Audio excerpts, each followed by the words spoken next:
नमस्कार गीता रसोई शाला को आपण मानक स्वागत। मु आज बनैबा को जाउची मटर सूप। मटर सूप पाई मु एठी नेइची 200 ग्राम मटर और गोटे बड़ साइज रा आलू। प्रथमे प्रेशर कुकर रे मटर और आलू को दे सेथरा हाफ लीटर पानी दे दबा। सेथिरे गोटे चमच लूण गोटे चमच हळदी दे ढक्कन बंद कर दबा।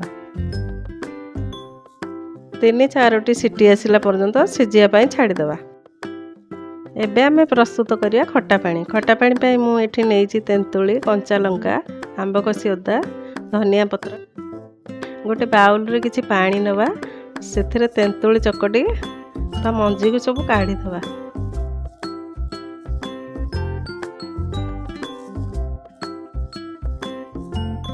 तादेहरे कंचा लंका आंबकसी अदा भजा जीरा लंका गुंड धनिया पत्र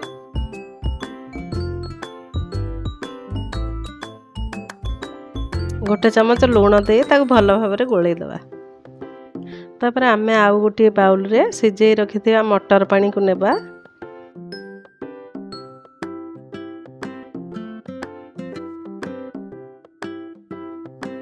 सेथिरे कटा टमाटो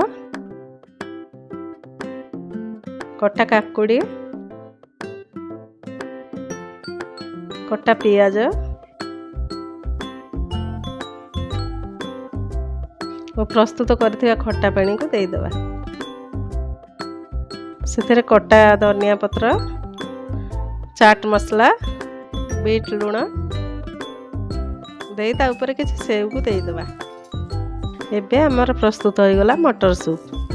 जदि मो रेसिपीटी आपण मानक भल लगी थाए ताले मो चैनल को लाइक शेयर सब्सक्राइब कर देबे।